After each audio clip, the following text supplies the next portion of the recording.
نحمدہ و نصلی علی رسولہ الکریم اما بعد فاعوذ باللہ من الشیطان الرجیم بسم اللہ الرحمن الرحیم یا ایھا الذین آمنوا ما لکم اذا قیل لکم انفروا فی سبیل اللہ اثقلتم الی الارض ارضیتم بالحیاۃ الدنیا من الآخرہ فما متاع الحیاۃ الدنیا فی الآخرۃ الا قلیل الا تنفروا یعذبکم عذابا علیما وَيَسْتَبْدِلْ قَوْمًا غَيْرَكُمْ وَلَا تَضُرُّوهُ شَيْئًا وَاللَّهُ عَلَىٰ كُلِّ شَيْءٍ قَدِيرٌ صدق اللہ العظیم رب اشرح لی صدری ویسر لی امری واحلل عقدۃ من لسانی یفقہوا قولی آمین یا رب العالمین۔ اصل ہمارا موضوع جو چل رہا تھا کئی ماہ سے وہ تھا صبر اور مصابرت، کہ اس پر ہم نے بحث کر لی تھی کہ صبر کے لغوی معنی کیا ہیں، کہ جھیلنا، برداشت کرنا، اپنے آپ کو روکے رکھنا، تھامے رکھنا، اور مصابرت یہ ہے کہ صبر میں دوسرے سے بڑھ جانا۔ تو جو اہل ایمان ہیں انہیں تلقین کی گئی کہ مکہ کے سارے دور میں تو صبر یک طرفہ تھا، لیکن اس مدنی دور میں جب تم آئے ہو تو یہ صبر مصابرت اختیار کر گیا ہے۔ اب یہ صبر، پہلے تو تم ہی وہ مار رہے ہیں، ستا رہے ہیں، تو صبر تمہیں ہی کرنا پڑ رہا ہے، اب صبر انہیں بھی کرنا پڑ رہا ہے۔ ان کے غزوہ بدر کے اندر 70 جو ہے وہ مارے گئے ہیں، 70 قید ہوئے ہیں، تو اب نقصان ان کا بھی ہو رہا ہے، انہیں بھی اس کام کے لیے مال بھی خرچ کرنا پڑ رہا ہے، جانے بھی، تو وہ بھی صبر کر رہے ہیں۔ تو دیکھو وہ اپنے معبودان باطل کے لیے کر رہے ہیں اور تم اس خدا واحد کے لیے کر رہے ہو، تو تمہارا صبر مقابلے میں ان سے بڑھ جانا چاہیے، مصابرت آگے۔ تو جو بھی کوئی ریولوشنری پارٹی ہوگی جو اسلام کو لانا چاہے گی، اس میں صبر کا معاملہ جب تک باقیوں سے زیادہ نہیں ہوگا وہ کامیاب نہیں ہو سکے گی۔ تو یہ اس جو 4 شرائط ہم نے طے کی تھی، الا الذین آمنوا وعملوا الصالحات وتواصوا بالحق وتواصوا بالصبر، تو یہ اس آخری مراحل کی گفتگو، آخری گویا کہ فیز میں داخل ہے اس وقت، اور اس میں خاص کر نبی اکرم صلی اللہ علیہ وسلم کے جو غزوات ہیں اس میں سے صبر اور مصابرت کی مثالیں ہمیں ملتی ہیں کہ یہ وہ موقع تھا کہ جب جنگ میں اور خاص کر آزمائش کے اندر جان بھی لگانی پڑتی تھی، مال بھی لگانا پڑتا تھا۔ اس جان اور مال کی جو آخری انتہا تھی، وہاں گویا صبر کا امتحان آخری درجے میں ہو رہا تھا انسانوں کا۔ پچھلی 2 نشستوں میں ہم نے گفتگو کی تھی فتح مکہ کے اوپر، کہ خاص کر سورہ توبہ کا جو دوسرا اور تیسرا رکوع تھا اس کا ہم نے مطالعہ کیا تھا۔ سورہ توبہ کے حوالے سے سمجھ لیں کہ ایک تو اس کی زمانی تقسیم ہے کہ پہلے 5 رکوع آپ صلی اللہ علیہ وسلم کی بعثت کا جو خصوصی معاملہ ہے اس کے متعلقہ تھے، اور جو 6ویں سے لے کر 16ویں رکوع تک ہے یہ آپ کی بعثت کا جو عمومی رخ ہے، یعنی ایک آپ صلی اللہ علیہ وسلم آئے ہیں عرب کے لیے، اور خصوصی طور پر قرآن حکیم بھی انہی کی زبان میں آیا، اسی طرح آپ بھی انہی میں سے تھے۔ ربنا وابعث فیہم رسولا منہم یتلو علیہم آیاتہ الی آخر الآیہ، تو آپ ان میں سے تھے۔ لیکن ایک آپ کا دوسرا فیز کیا تھا، وآخرین منہم لما یلحقوا بہم، ایک وہ لوگ بھی ہیں دوسرے جو ابھی آ کر ملے نہیں ہیں ان کے ساتھ، وہ رفتہ رفتہ قیامت تک ملتے رہے۔ تو ایک رسالت کا آپ کا رخ جو ہے وہ تھا الی عرب، لہٰذا ان کے لیے خصوصی معاملہ ہوا ہے قانون کے درجے میں۔ اور ایک آپ کی بعثت کا جو دوسرا رخ ہے، بعثت عمومی ہے، کافۃ للناس بشیرا و نذیرا، یعنی ایک آپ کل نوع انسانی کے لیے بھی آئے ہیں اور دوسری طرف آپ الی یوم القیامہ بھی آئے ہیں، یعنی جسے ہم کہیں گے کہ ٹائم اینڈ سپیس، یہ دونوں چیزیں وہاں کور ہو گئیں کہ ساری قوموں کے لیے بھی اور سارے قیامت تک کے وقت کے لیے بھی آپ رسول بنا کر بھیجے گئے۔ جو پہلا حصہ ہے آپ کے یعنی بعثت عمومی خصوصی کا، اس کو آپ نے بنفس نفیس خود مکمل کیا، اور دوسرے کا آپ نے آغاز فرمایا ہے۔ یہ ساری چیزیں جو ہے وہ میں دوبارہ سم اپ کرتے ہوئے پھر یہاں پر لا رہا ہوں چیزوں کو، یعنی سن 6 تک آپ صلی اللہ علیہ وسلم کی پوری توجہ جو ہے وہ بعثت خصوصی کی طرف رہی ہے، یعنی 13 برس جو آپ کے مکہ میں گزرے ہیں، اور اس میں بھی پہلے 10 برس تو صرف آپ کی سرگرمیاں ساری مکہ تک محدود رہی ہیں، اور اس کے بعد زیادہ سے زیادہ سن 10 میں آپ گئے تو جو اس کے ساتھ ٹوین سٹی تھا طائف، اس میں گئے۔ لیکن پھر جب اللہ تعالیٰ نے مدینہ کا دروازہ کھول دیا، آپ یہاں آئے ہیں، تو سن 6 میں جو صلح حدیبیہ ہوئی، اور اس پر ہم نے 3 گفتگویں کر لی تھی کہ اس کی اہمیت اتنی ہے، یعنی معنوی اعتبار سے صلح حدیبیہ کی جتنی اہمیت ہے، ظاہری اعتبار سے اصل میں دنیا میں فتح مکہ کی اہمیت ہے، لیکن قرآن نے اس کا کہیں تذکرہ نہیں کیا۔ یعنی جو اصل اہمیت ہے قرآن حکیم نے دی صلح حدیبیہ کو کہ انا فتحنا لک فتحا مبینا۔ تو اس اعتبار سے صلح حدیبیہ جو اہم تھی کہ وہاں اصل میں معاملہ یہ ہوا کہ آپ صلی اللہ علیہ وسلم کو ایک آئیڈینٹی کے طور پر اور آپ کے صحابہ کو تسلیم کر لیا گیا۔ اس سے پہلے تسلیم نہیں کیا، معاہدہ اس سے ہوتا ہے جسے آپ تسلیم کر لیتے ہیں۔ یہی وجہ ہے کہ پھر سن 6 میں آپ نے خطوط لکھنے شروع کیے، اور سن 6 ہی کے آخر میں آپ نے نجاشی کو، جو روم کے سربراہ تھے، ان کو لکھا، وہ اس کے ابشا کے سربراہ تھے، ان کو لکھا، اور سن 7 کے بالکل آغاز ہی میں محرم میں آپ نے خطوط لکھنے شروع کر دیے باقی جگہوں پر۔ اچھا، اس سے پہلے جب میں گفتگو آگے بڑھاؤں، پہلے سورہ توبہ کی ان ساری گفتگوؤں کو جو اس وقت تک ہم کر رہے تھے تقسیم کو سمجھ لیں کہ سورہ توبہ کا جو پہلا رکوع ہے اور چوتھا اور پانچواں ہے، یہ ایک مضمون ہے۔ اگر یہ ترتیب ذہن میں نہیں رکھیں گے تو پڑھتے ہوئے مغالطہ ہو سکتا ہے۔ یہ پہلا رکوع اور چوتھا اور پانچواں یہ ذی القعدہ سن 9 میں نازل ہوئے، جبکہ دوسرا اور تیسرا رکوع یہ فتح مکہ سے قبل نازل ہوئے، اور اس میں ہم نے تفصیل سے دیکھا تھا کہ فتح مکہ کے لیے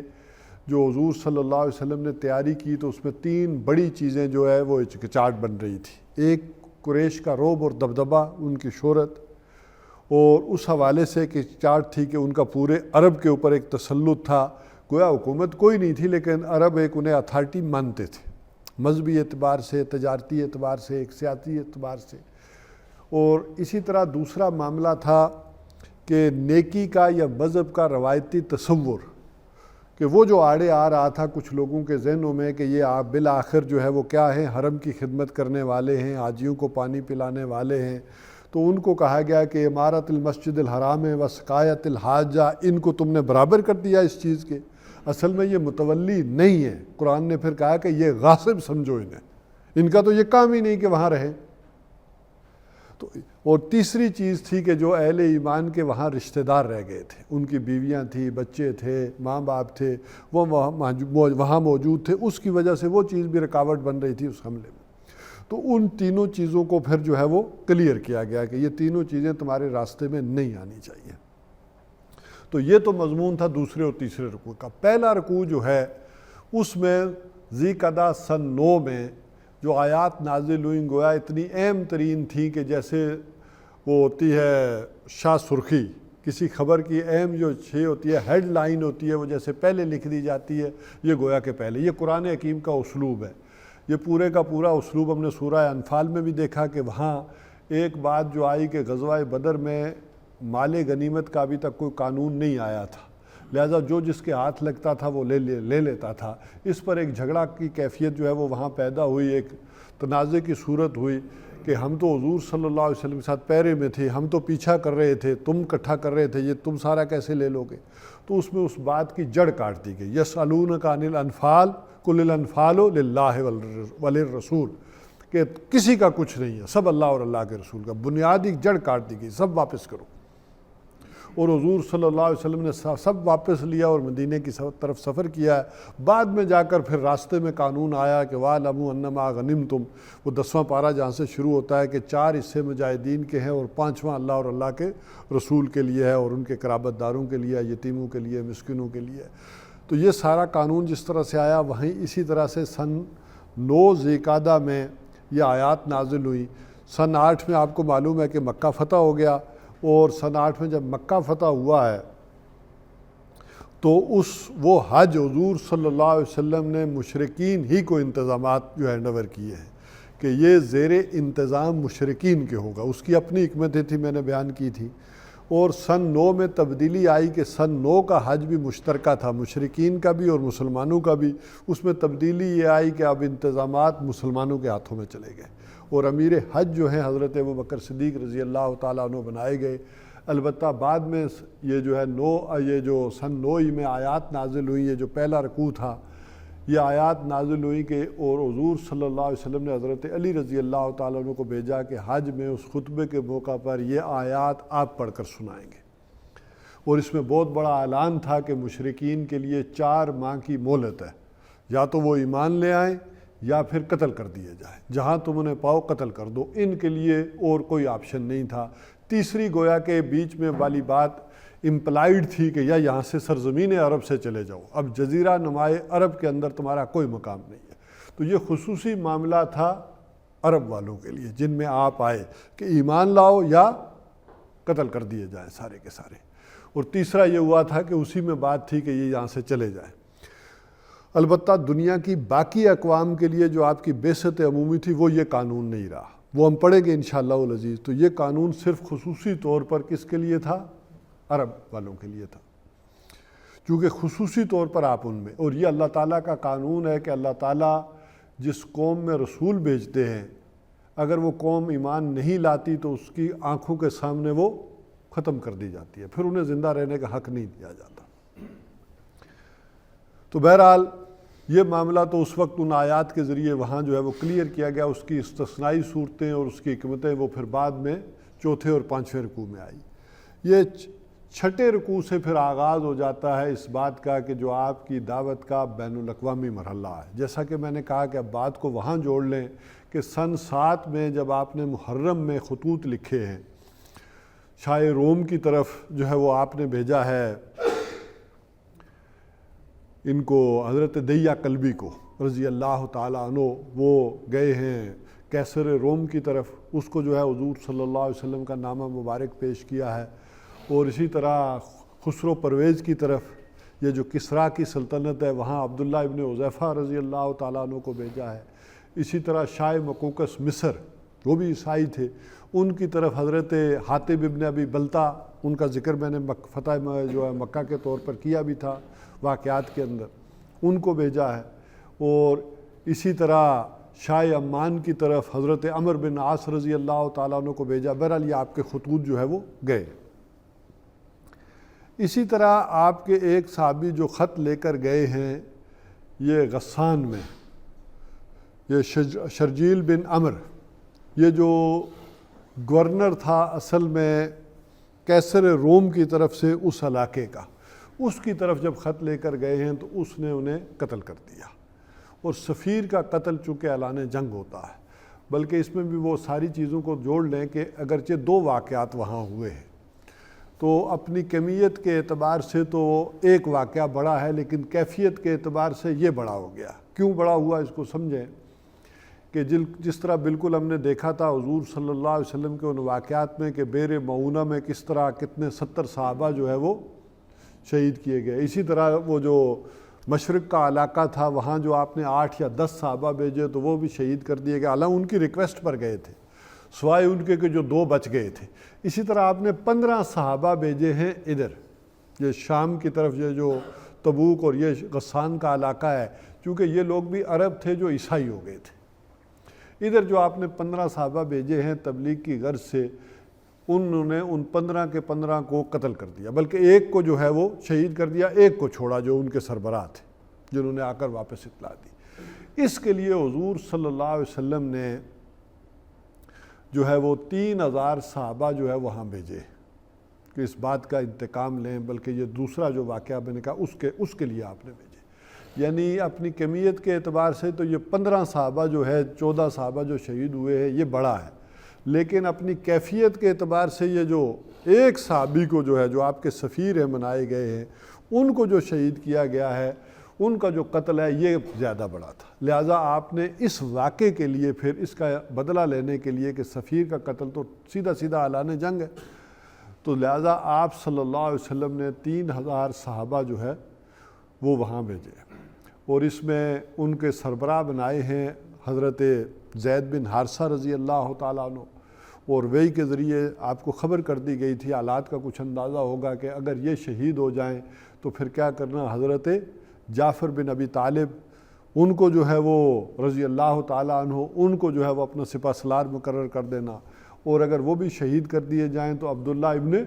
رواح ہیں ان کو اپنا جو ہے وہ سپہ سالار مقرر کر لینا، اور اس کے بعد اگر وہ بھی شہید کر دیے جائیں تو تم آپس میں مشورے سے کسی کو بنا لینا۔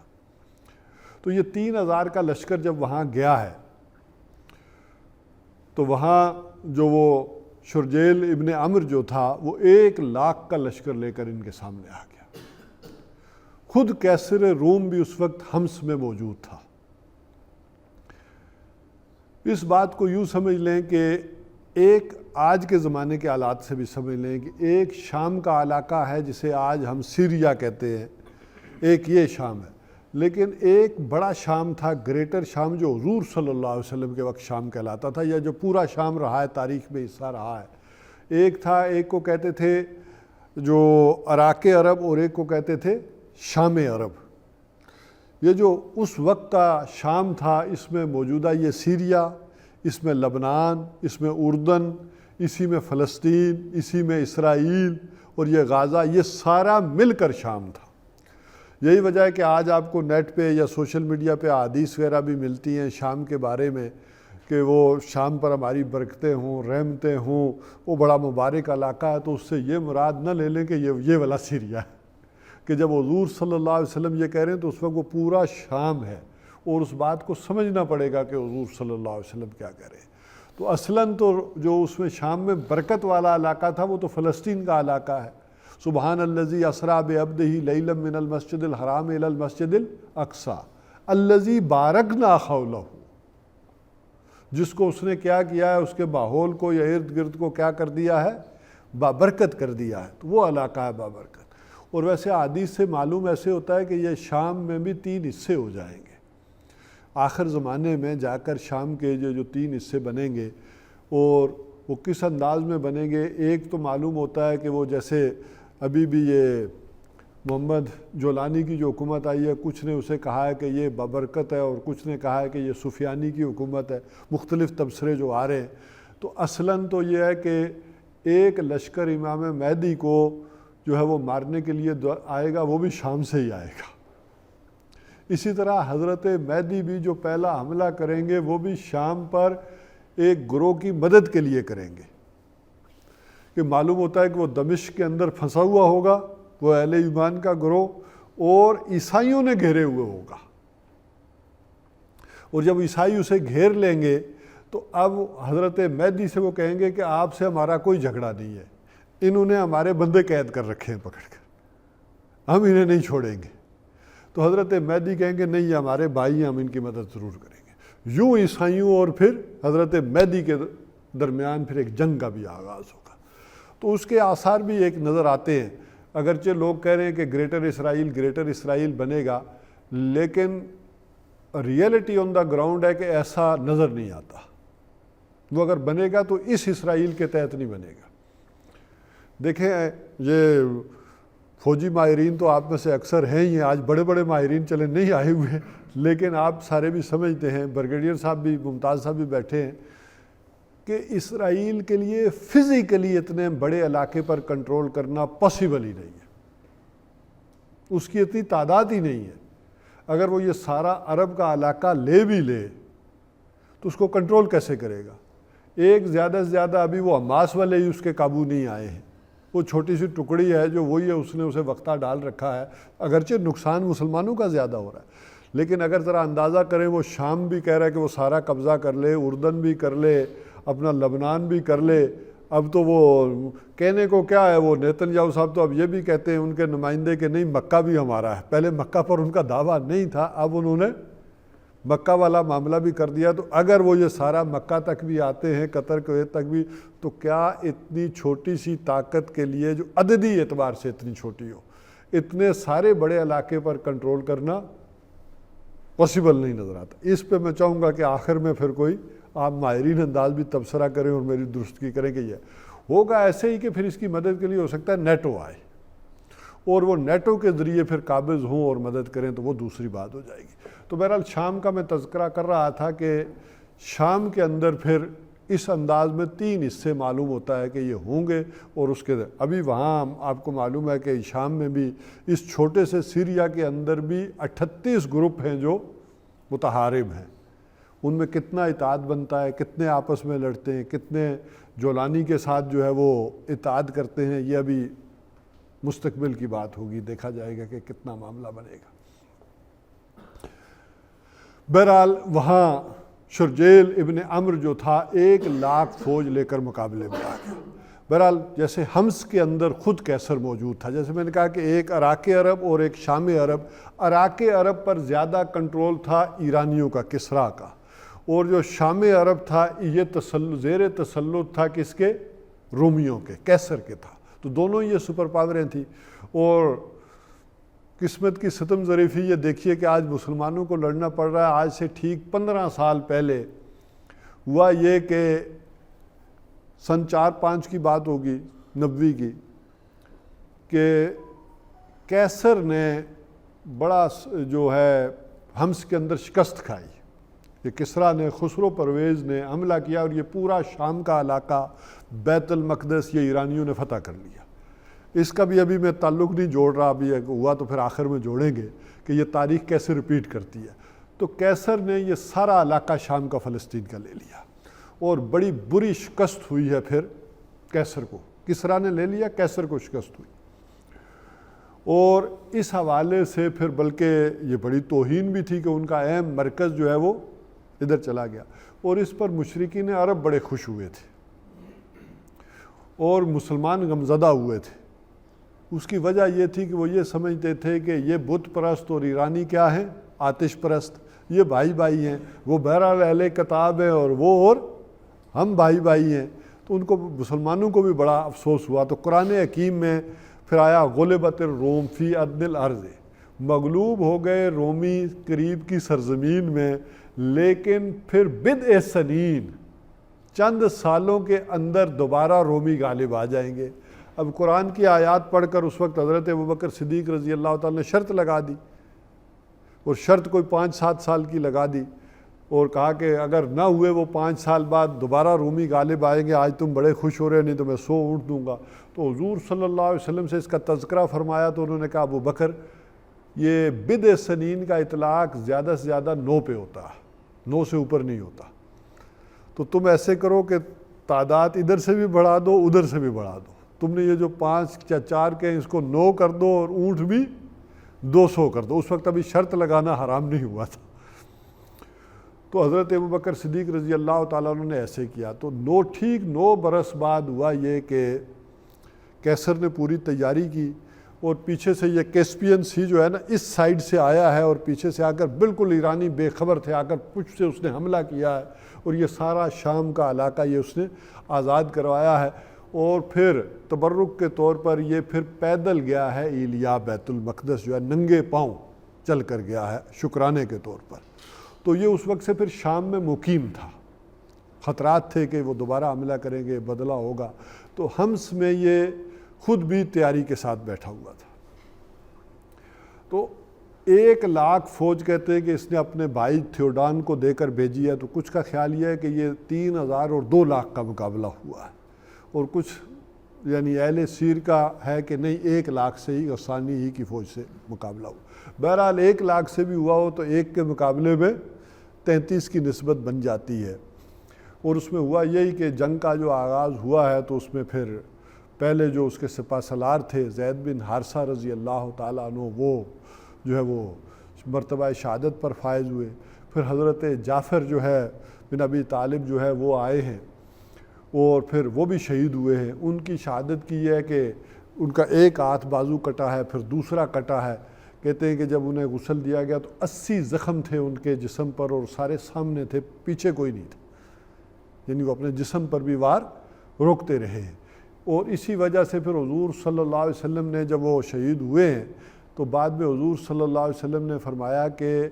جعفر کو اللہ تعالیٰ نے ان 2 بازوؤں کے بدلے 2 پر دیے، جس سے وہ جنت میں اٹھتے پھر رہے۔ اسی سے پھر اب وہ نام لوگ بھول گئے کہ حضرت علی رضی اللہ تعالیٰ عنہ کے یہ بڑے بھائی تھے کہ جعفر ابن ابی طالب، پھر ان کا نام ہی جعفر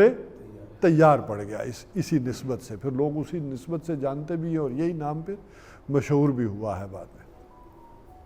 اور پھر ان کے بعد عبداللہ ابن رواح کی جو شہادت ہوئی ہے، پھر سب نے مشورے سے خالد ابن ولید کو بنایا ہے اپنا سپہ سالار۔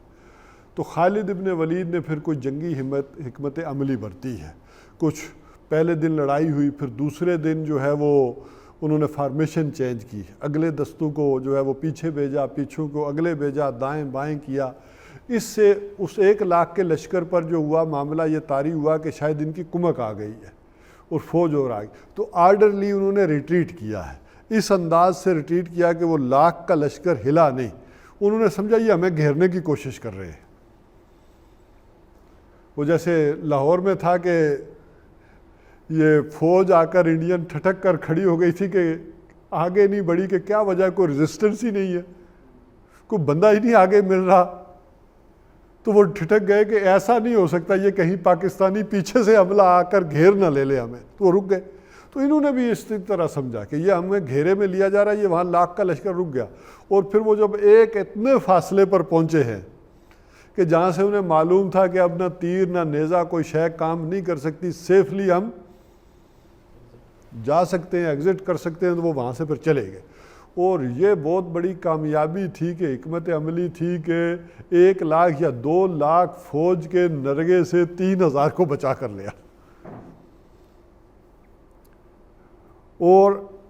ٹوٹل اس جنگ میں 12 آدمی شہید ہوئے۔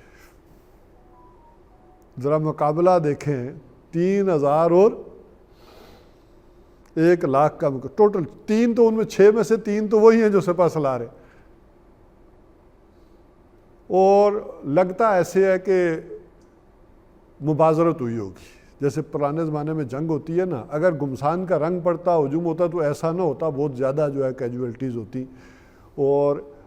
یہ بھی معلوم ہوتا ہے کہ اس 3,000 کے لشکر کو اندازہ بھی نہیں تھا کہ آگے کیا ہوگا، انہیں تو اندازہ نہیں تھا کہ 1,00,000 فوج آ جائے گی وہاں۔ پھر جب 1,00,000 فوج آئی ہے تو پہلے تو اس مخمصے میں پڑ گئے، اب کریں کیا؟ تو بہرحال فیصلہ یہی ہوا کہ ہمیں تو شہادت مطلوب ہے، چیک کرتے ہیں، دیکھا جائے گا۔ تو لگتا ایسا ہے کہ مبازرت ہوئی ہے، پہلے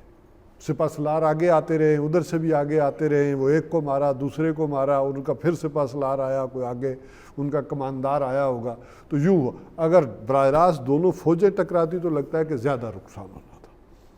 تو خالد ابن ولید نے لگتا یہ ہے کہ ایک دن مبازرت کی ہوگی اور دوسرے دن نے ترتیب بدل کر کہ اب جو ہے وہ میں بھی شہید ہو گیا تو اس کے بعد سپہ سالار تو کوئی نہیں ہوگا، پھر ٹکراؤ ہوگا، اور 3,000 میں سے پھر بچے گا کوئی نہیں، تو لہذا 12 شہداء کے ساتھ یہ واپس پلٹے ہیں۔ البتہ اس سے یہ ہوا ہے کہ رومن امپائر کی چولیں ڈھیلی پڑ گئی، اگرچہ نکل کر یہ آئے ہیں، ایگزٹ ہوا ہے، لیکن ان کی بنیادیں ہلی، اور جو رومن امپائر سپر پاور کا دبدبہ تھا وہ ہل گیا۔ لوگوں نے یہ کہا کہ ان سے 3,000 بندے قابو نہیں ہوئے، تو یہ کریں گے کیا؟ اس اپنی اتھارٹی کو ذرا برقرار رکھنے کے لیے کیسر نے تیاری شروع کر دی کہ میں بدلہ لوں گا، حملہ کروں گا۔ اب ظاہر ہے اس وقت تو یہ کسی سپر پاور کو للکارنا بھی تو ایک بڑی جرت تھی نا، کہ آ جائیں بندے اور 3,000 آ کر للکار کر پوری فوج کو میدان میں ٹھٹک کر لے آئیں اور پھر وہ واپس چلے جائیں تو وہ انہیں چھوڑ دے۔ تو حضور صلی اللہ علیہ وسلم کو اس کی برابر اطلاعات مل رہی تھی کہ رومی تیاری کر رہے ہیں اور حملہ کرنے والے ہیں۔ یہاں تک کہ کوئی خبر آتی، تیز معاملہ ہوتا تو فوراً لوگ جو ہے پوچھتے کیا غسانی آ گئے، کیا رومیوں نے حملہ کر دیا۔ بلکہ اس واقعے سے بھی ہمیں پتہ چلتا ہے کہ حضرت عمر رضی اللہ تعالیٰ عنہ کا دروازہ آ کر ایک صحابی نے کھٹکھٹایا، اور زور زور سے کھٹکھٹایا تو حضرت عمر گھبرا کر باہر آئے، انہوں نے کہا کیا غسانی آ گئے؟ اس نے زور زور سے دروازہ جو کھٹکھٹایا تو کیا رومیوں نے حملہ کر دیا مدینے پر؟ انہوں نے پوچھا تو صحابی نے کہا نہیں، اس سے بھی بڑا واقعہ ہو گیا ہے۔ اس سے بڑا کیا واقعہ ہو؟ اس نے کہا کہ حضور صلی اللہ علیہ وسلم نے ازواج کو، ساری ازواج کو طلاق دے دی ہے۔ جا کر اس نے، وہ واقعہ ایلا جو ہوا ہے، اصل میں عرب میں ایلا بھی طلاق ہی کی ایک شکل تھی کہ پہلی طلاق ہو جاتی تھی، اور اس کی شکل ایک خاص مدت تک آپ نہیں جو ہے وہ رجوع کرتے تو پھر وہ طلاق والا معاملہ ہو جاتا ہے. تو وہ معاملہ تو آپ سب کے علم میں ہی ہے، میں اس واقعہ ایلا کی تفصیلات میں اس وقت نہیں جا رہا. ہم ذرا آگے بڑھتے ہیں تبوک کی طرف. تو صرف پیش نظر یہ تھا کہ اتنا اثر تھا. تو یہاں بھی پہلے کی طرح حضور صلی اللہ علیہ وسلم نے پریمپٹ کیا کہ اس سے پہلے کہ رومی تیاری کریں اور مدینہ پر حملہ آور ہوں، میں خود کروں گا. اور اس پر پھر حضور صلی اللہ علیہ وسلم نے اعلان عام کیا. اور چونکہ غزوہ موتا جو تھا یہ بھی آپ کی زندگی کا ایک بہت بڑا واقعہ، اور اتنی بڑی تعداد میں پہلے مسلمانوں نے جنگ میں حصہ نہیں لیا تھا. فتح مکہ سے چونکہ یہ پہلے تھا. غزوہ موتا ہوا ہے سن 8 جمادی الاولیٰ میں، جبکہ فتح مکہ ہوا ہے 8 رمضان میں. تو یہ اس سے 2-3 مہینے پہلے کا واقعہ تھا موتا والا. اور یہ واقعہ تو پھر ہوا فتح مکہ کے بعد. فتح مکہ یہ جو ہوا ہے سارا حنین والا معاملہ یہ سارے ہو چکے ہیں. تو رجب میں یہ جو غزوہ تبوک والا واقعہ ہوا ہے تو اس کو ذرا سمجھیں کہ کہاں 3000 اور اتنے تھوڑے عرصے میں، چونکہ یدخلون فی دین اللہ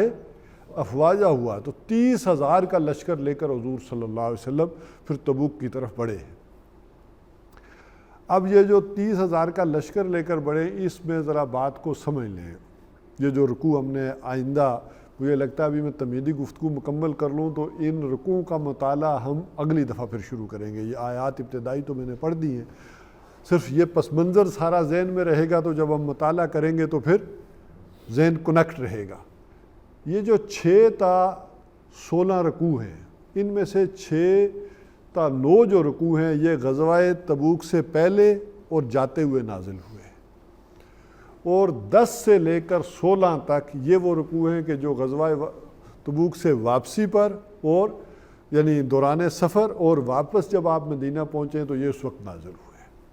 تو ایک تو زمانی اعتبار سے ان کی ترتیب یہ سمجھ لیں. یہ آپ صلی اللہ علیہ وسلم کی زندگی کا ایسا مرحلہ ہے کہ جس میں آپ نے اعلان عام کیا، نفیر عام کی، کہ جو آدمی صاحب ایمان ہے وہ اس جنگ میں چلے. سب کے لیے آرڈر. اس سے پہلے کبھی ایسا آرڈر نہیں آیا کہ جنگ پہ جانا ہے، ایک متعدد تعداد آ گئی، ٹھیک ہے جو آ گئے والنٹیئرلی آ گئے. اس میں حکم آ گیا کہ سب کو چلنا ہوگا، الا یہ کہ کوئی اپنی عذر آ کر پیش کرے، پیش کی اجازت لے، ورنہ جو کلمہ گو ہے، جس نے کلمہ پڑھ لیا وہ سارے کے سارے چلیں گے. اب ایک تو اوپر سے شدید گرمی کا موسم، اب اس کا تذکرہ آئے گا سارا آیات میں، اور کھجوروں کی فصل تیار ہے، قحط کا عالم ہے.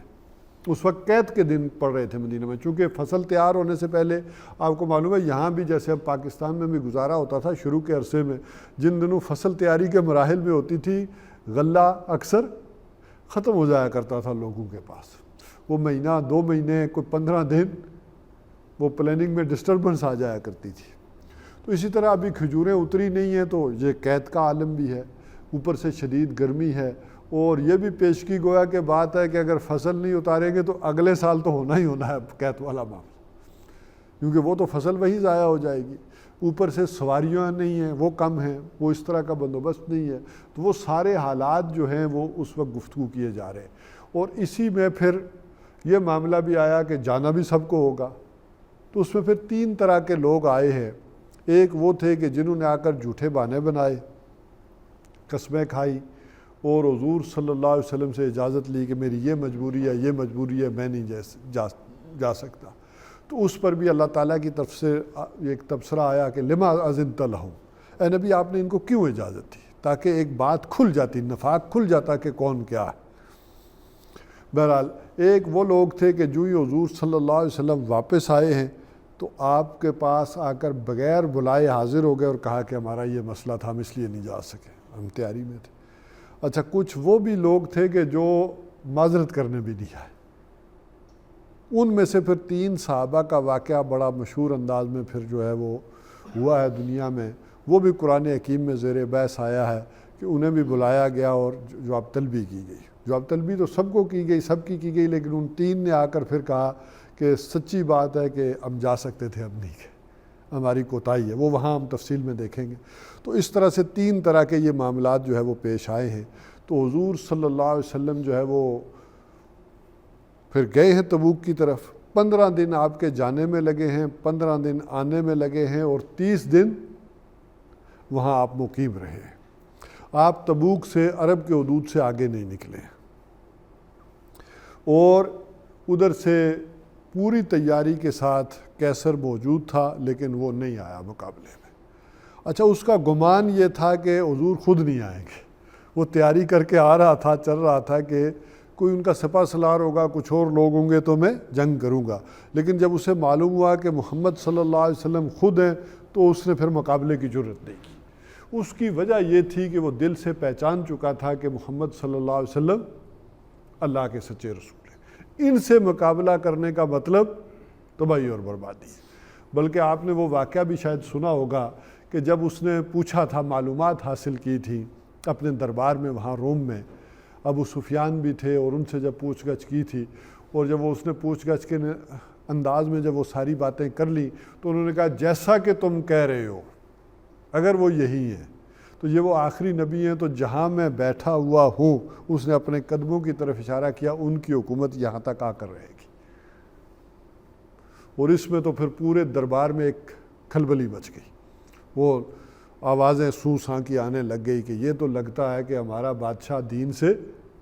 پھر گیا۔ اور اس نے اس دربار کی کیفیت دیکھ کر کہا کہ میں تو ذرا تمہارا جائزہ لے رہا تھا، یہ بات تھی، وہ بات تھی، گفتگو جو اور بھی بہت ساری ہوئی۔ اس نے اس وقت کے پادری سے بھی مشورہ کیا تھا، اور اس نے بھی یہی بات کی تھی۔ چونکہ ابو سفیان کہتے ہیں کہ جب اس نے مجھ سے پوچھنے شروع کیے سوالات کہ اس پر کون لوگ ایمان لا رہے ہیں، وہ اس کی دعوت کیا ہے، وہ باتیں کیا کرتا ہے، تو میں نے کہا کہ کسی بات میں جھوٹ بولوں، لیکن میں نے دیکھا کہ اس کے دربار میں عرب کے لوگ بھی موجود ہیں، پیچھے مکہ سے بھی آئے ہوئے ہیں، تو کہیں گے کہ عرب کا سردار ہو کر جھوٹ بولتا ہے۔ یعنی ایک ویلیوز سٹرکچر تو وہاں موجود تھا، چاہے ہم کہتے ہیں اس جاہلی معاشرے کو، لیکن اس میں اوپر کے لیبل پر وہ ویلیوز موجود تھی۔ آپ ذرا ان کی بیوی کا اندازہ کریں نا، ہندا کا، کہ جب حضور صلی اللہ علیہ وسلم نے بیعت لی ہے عورتوں سے تو کہا کہ تم مجھ سے اس بات پر بیعت کرو کہ کوئی عورت تم میں سے زنا نہیں کرے گی، تو ہندا نے فوراً آبجیکٹ کیا، اس نے کہا ہے محمد صلی اللہ علیہ وسلم، کیا کوئی آزاد عورت اپنی مرضی سے یہ گندا کام کر سکتی ہے؟ اب ذرا معاشرے کا یہ سٹیٹس بھی تو دیکھیں، یہ آپ کون سی بیعت ہم سے لینے کہ کیا کوئی خاتون ایسا کر سکتی ہے؟ یہ اتنا بے غیرتی والا کام، یہ لیول تھا۔ تو اس حوالے سے دیکھیں کہ وہ ہم ایک بیان تو کرتے ہیں کہ وہاں معاشرے میں یہ برائیاں تھیں، لیکن ان کے اندر یہ وعدے کی پاسداری، زبان کی پاسداری، یہ وہ بیسک کریکٹرسٹکس وہ تھیں کہ جو موجود تھی اس معاشرے کے اندر جب بھی وہ اٹھا ہے۔ اگر بیسک ویلیو کسی معاشرے کے اندر موجود نہ ہوں تو وہ پھر اٹھنے کی وہ صلاحیت پھر نہیں ہوتی۔ تو بہرحال ابو سفیان نے کہا کہ ایک بات ایسی میں کرتا ہوں نا جس سے معلوم ہوگا کہ محمد جو ہے وہ معاذ اللہ وہ سچے نہیں ہیں، جھوٹے ہیں۔ اور وہ بات وہ کیا ہے؟ انہوں نے بیان شروع کی واقعہ معراج، کہ وہ یہ کہتے ہیں کہ میں ایک ہی رات میں یہاں سے بیت اللہ سے مکہ سے کہاں گیا ہوں؟ بیت المقدس فلسطین گیا ہوں، اور وہاں سے 7 آسمانوں پر گیا ہوں۔ تو انہوں نے کہا یہ میں بیان کروں گا تو ذرا دہل جائیں گے۔ تو کیسر نے اس بات کے بارے میں، وہ جو ربی تھا وہاں کا سب سے بڑا، اس سے مشورہ کیا کہ یہ کیا کہہ رہے ہیں۔ تو اس ربی نے کہا کہ ان سے پوچھو کہ وہ کس دن کا واقعہ ہے، کب ہوا ہے یہ، تو پھر میں آپ کو بتاؤں گا۔ تو جب ابو سفیان کو بتایا گیا تو انہوں نے کہا کہ اس طرح اتنے برس پہلے یہ واقعہ ہوا، 2 سال یا 3 سال پہلے یہ واقعہ ہمارے ہاں فلاں اندازے سے تاریخوں میں ہوا۔ تو اس ربی نے کیسر کو بتایا، یہ تاریخوں میں درج ہے۔ اس نے کہا کہ ایسا ہوا ہے۔ اس نے کہا کہ میں رات کو عبادت کر کے سونے جا رہا تھا تو مجھے ہیکل کے ملازمین نے اطلاع دی کہ مین گیٹ بند نہیں ہو رہا، ہیکل کا مسجد کا دروازہ نہیں بند ہو رہا جو ان کا ہیکل تھا۔ تو میں آیا تو دیکھا دروازے کی جو اوپر کی وہ چوکھٹ ہوتی ہے ایک اوپر والی، جو وہ ٹیڑھی ہو چکی تھی، وہ نیچے کو جو ہے وہ لٹک آئی تھی اور دروازہ نہیں بند ہو رہا تھا۔ میں نے معماروں کو رات ہی کو بلایا، میں نے کہا یہ کرو، تو انہوں نے کہا یہ اتنی جلدی تو نہیں ہو سکتا۔ یہ پاسبل نہیں ہے، یہ تو پورا نکالنا پڑے گا، دیوار سیدھی کرنی پڑے گی۔ تو میں پھر اسے ویسے ہی چھوڑ کر جو ہے وہ چلا گیا کہ صبح دیکھیں گے اس کے بارے میں۔ تو میں صبح سویرے سویرے اٹھ کر آیا کہ کہیں کوئی چیز چوری تو نہیں ہو گئی، کچھ نکل تو نہیں گیا، دروازے کھلے تھے۔ تو میں نے آ کر دیکھا کہ وہ چوکھٹ اپنی جگہ پر تھی، ہاں وہ درست تھی، اور میں نے باہر جو ہے وہ ایک گھوڑے کے باندھنے کے آثار بھی دیکھے، اور یہاں معلوم ہوا کہ کوئی گیا ہے اندر۔ تو وہ جو چٹان تھی کہ جس سے قبۃ الصخرہ، یہ جو وہ بڑا ٹوم بنا ہوا ہے نا، یہ مسجد اقصیٰ نہیں ہے اصل میں، یہ دکھائی یہ جاتی ہے۔ تو وہاں سے جو ہے حضور صلی اللہ علیہ وسلم جو جہاں معراج سے اوپر گئے تو وہاں گھوڑے کے بندھے ہونے کے نشان تھے۔ تو فوراً مجھے خیال آیا کہ لگتا ایسے ہے کہ رات کو یہاں کسی پیغمبر کا گزر ہوا۔ میں اسی وقت سمجھ گیا ساری بات کو۔ تو مجھے نہیں معلوم تھا کہ وہ یہ والا معاملہ ہوا ہوگا۔ تو یعنی اس کے ربی نے بھی اسے اس بات کی گواہی دی کہ یہاں اس رات واقعی ایک پیغمبر آئے ہیں۔ تو بہرحال کیسر دل سے قائل ہو چکا تھا، لیکن وہ سمجھتا تھا کہ جیسے اس کے آباء و اجداد میں سے جو کانسٹنٹائن تھا اس نے عیسائیت قبول کی تھی سن 300 عیسوی میں، تو پوری رومن امپائر جو ہے وہ عیسائی ہو گئی تھی۔ تو آج اس کا دل یہ چاہتا تھا کہ میں اسلام لاؤں اور میری پوری امپائر بھی ہو جائے اور مجھے اپنی بادشاہت اور سلطنت نہ چھوڑنی پڑے، دل یہ تھا۔ تو یہ سلطنت جو تھا، عہدہ تھا، اس کی بادشاہت تھی، اس کے پاؤں کی بیڑی بن گئی۔ اس نے جب دیکھا کہ وہ ماحول نہیں ہے دربار کا اور لوگ راضی نہیں ہوں گے تو وہ پھر خاموش ہو گیا، لیکن اندر سے وہ پوری طرح قائل تھا کہ محمد رسول اللہ صلی اللہ علیہ وسلم اللہ کے آخری اور سچے نبی ہیں۔ یہی وجہ ہے کہ پھر باوجود اس کے کہ 1,00,000 فوج کے ساتھ وہ خود کھڑا تھا اور اس ریزرو فوج کے ساتھ وہ سامنے نہیں آیا، اور اس نے کہا دیکھو یہ کسی نے اگر مشورہ بھی دیا تو اس نے کہا کہ یہ پیغمبر ہے، اللہ کے سچے نبی ہیں، ان سے ٹکرانے کا مطلب تباہی اور بربادی ہے، اوائڈ کرو۔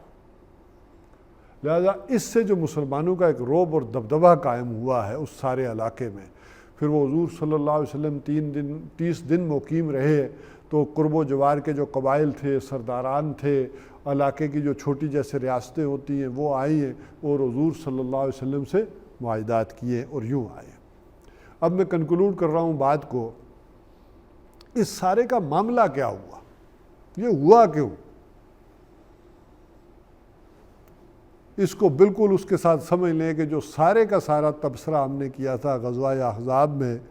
کہ اللہ تعالیٰ نے پوری طرح سے آزمائش کر لی، بالفعل کچھ نہیں ہوا۔ وہاں تھا وہ زلزلوا، وہ ہلا مارے گئے، پوری طرح جھنجھوڑ دیے گئے، آزمائش پوری طرح سے ہو گئی۔ اور آزمائش بھی کس کی؟ مکہ والوں کی نہیں ہے، اہل مدینہ کی۔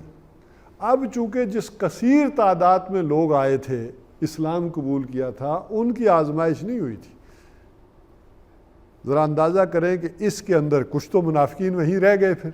ایک بڑی کثیر تعداد وہ تھی جنہوں نے معذرتیں کی، جو آئے نہیں وہ وہاں رک گئے، اور ایک وہ تھے کہ ایک بڑی تعداد کی آزمائش پوری طرح سے ہو گئی کہ کس سے یہ ٹکر لینے جا رہے ہیں؟ سپر پاور سے، رومن امپائر سے۔ ان میں سے بچ کر کوئی نہیں آئے گا۔